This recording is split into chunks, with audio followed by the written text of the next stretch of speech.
आज आपके साथ बेकरियों में मिलने वाले आलू और चिकन के कबाब बनाने की बहुत ही कमाल की रेसिपी शेयर कर रहा हूं और यकीन करें इतने आसान तरीके से ये कबाब आपको बनाना बताऊंगा कि जब भी आप इस रेसिपी को ट्राई करेंगे एक तो टाइम भी आपको ज़्यादा नहीं लगेगा और रेसिपी ऐसी कमाल की आपकी तैयार होगी कि आपका दिल खुश हो जाएगा। तो चलें इसको बनाना स्टार्ट करते हैं। बिस्मिल्लाहिर्रहमानिर्रहीम। आधा किलो दोस्तों मैंने लिया है बोनलेस, और बोनलेस मैंने लिया है थाई का बोनलेस। ठीक है, काफ़ी सारी वीडियोस के अंदर आपको बता चुका हूँ कि ये होता है जूसी, इसलिए थाई का बोनलेस इस्तेमाल करते हैं। 3 चम्मच इसके अंदर दही का आपने शामिल कर देने हैं। 1 चम्मच कूटी हुई लाल मिर्च, आधा चम्मच लाल मिर्चों का पाउडर आपने इसमें शामिल कर देना है। हल्दी थोड़ी सी शामिल करनी है। नमक दोस्तों शामिल करना है आपने इसके अंदर। आधा चम्मच ज़ीरा पाउडर आधा चम्मच शामिल करना है। काली मिर्चें कूटी हुई आधे चम्मच से थोड़ी सी कम इसमें शामिल करनी है। और 1 लेमन का आपने इसके अंदर रस निचोड़ देना है। लेमन दोस्तों रस वाला होना चाहिए, अगर लेमन में रस कम है तो 2 लेमन का आपने जूस इसके अंदर डाल देना है। 2 से 3 चम्मच आपने इसके अंदर HP सॉस, अगर HP सॉस आपके पास नहीं है तो बारबेक्यू सॉस आपने 2 से 3 चम्मच इसके अंदर ऐड कर देनी है। तमाम चीज़ों को अच्छे तरीके से आपने मिक्स करना है। मिक्स करने के बाद मसाला लगा के थोड़ी सी देर के लिए आपने इसको रख देना है फ्रिज के अंदर। टाइम ज़्यादा हो तो 1 से 2 घंटे के लिए रख दें, वरना कम से कम 30 से 40 मिनट इसको रख दें फ्रिज के अंदर। मैंने दोस्तों चिकन को 1 घंटे रेस्ट पर रखा था फ्रिज के अंदर। अब आपने क्या करना है, कोई भी एक कढ़ाई पतीला रख लेना है, चिकन उसके अंदर डाल देनी है और साथ ही थोड़ा सा पानी इसी बर्तन को खंगाल के इसमें डाल दें। अच्छे तरीके से इसकी मिक्सिंग करें। ऊपर लगा दें इसके कवर। चूल्हा दोस्तों कम कर दें, हल्की आंच यानी कि दम वाली आंच से थोड़ा सा तेज़ हो। 10 मिनट के लिए इसको पकने दें। 10 से 12 मिनट हल्की आंच पे जब आप पकाएंगे, चिकन अपना पानी सारा खुश्क कर चुका होगा, थोड़ा बहुत पानी होगा। और बीच में ना आपने इसको एक दफ़ा लाजमी चेक करना है। ऐसा ना हो कि कवर लगा के रख दें, चूल्हा तेज़ हो, सारा पानी खुश्क हो के चिकन जल जाए। ठीक है, इस चीज़ का ख्याल रखना है।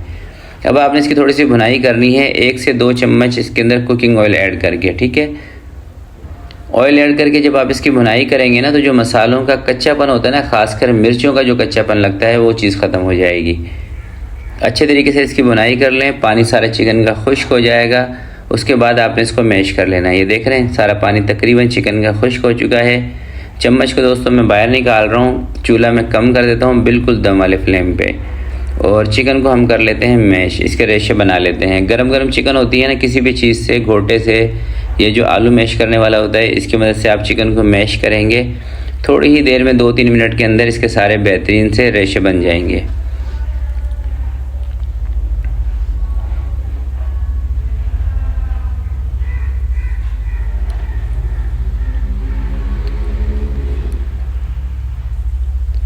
तो चिकन के दोस्तों मैंने रेशे बना लिए हैं। 4 मैंने आलू उबलने के लिए रख दिए थे, जिसका वेट है तकरीबन 400 ग्राम। ठीक है, आलू की क्वांटिटी आप कम ज़्यादा थोड़ी सी कर सकते हैं। अगर आप ज़्यादा आलू का इस्तेमाल करना चाहें तो आप इसमें कर सकते हैं। यानी कि मैंने 4 आलू लिए हैं, आप 5 या 6 आलू का इस्तेमाल भी कर सकते हैं। तो आलूओं को भी आपने चिकन के साथ ही इस तरह से मैश कर लेना है अच्छे तरीके से।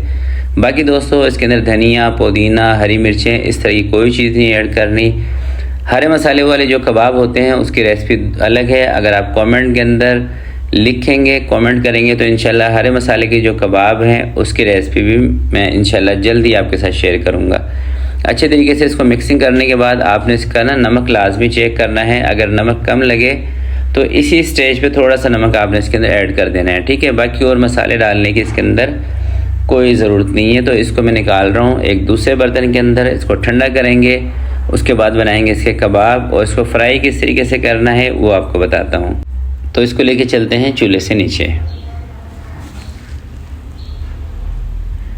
ठंडा करने के लिए एक थाल के अंदर मैं इसको निकाल रहा हूँ। 10 मिनट के लिए हम इसको छोड़ देंगे पंखे के नीचे। 10 मिनट के अंदर इंशाल्लाह सारा मसाला हमारा ठंडा हो जाएगा।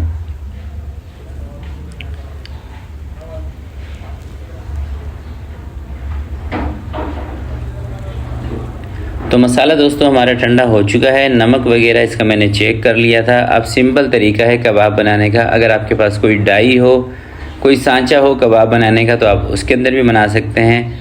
अदरवाइज़ आप हाथ से भी इस तरह से कबाब, बिल्कुल सिंपल तरीका है, सबको आती होंगे कबाब बनाना, तो इस तरीके से आप बना सकते हैं। और इसके अंदर ब्रेड क्रम्स वगैरह इस तरह की कोई चीज़ आपने नहीं शामिल करनी। ठीक है,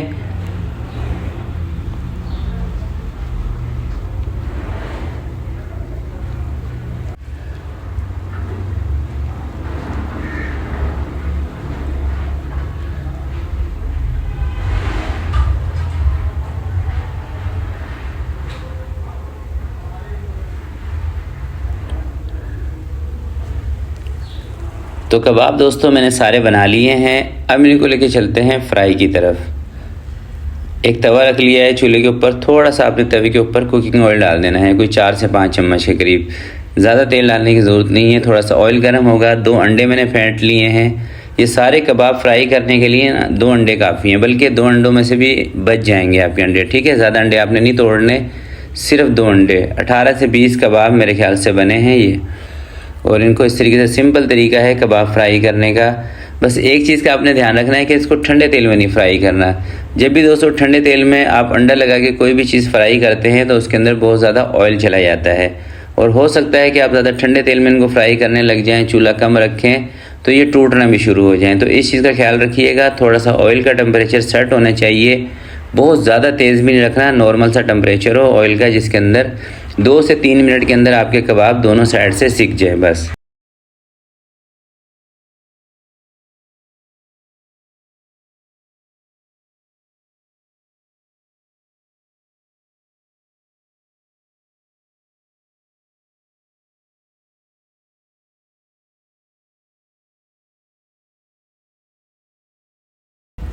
तो देखिए माशाल्लाह से कलर कितना बेहतरीन और कितना खूबसूरत आ रहा है।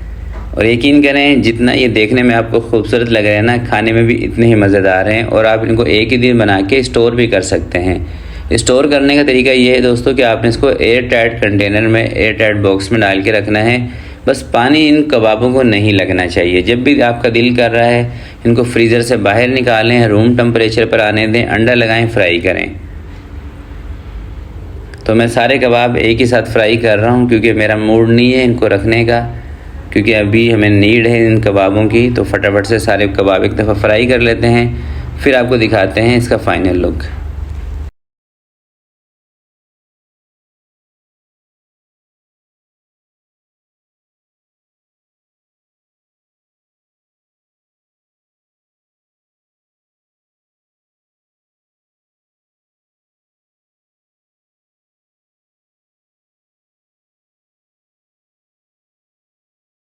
तो ये देखें दोस्तों सारे कबाब मैंने फ्राई कर लिए हैं। अब ये देखिए मैं आपको तोड़ के दिखा रहा हूँ।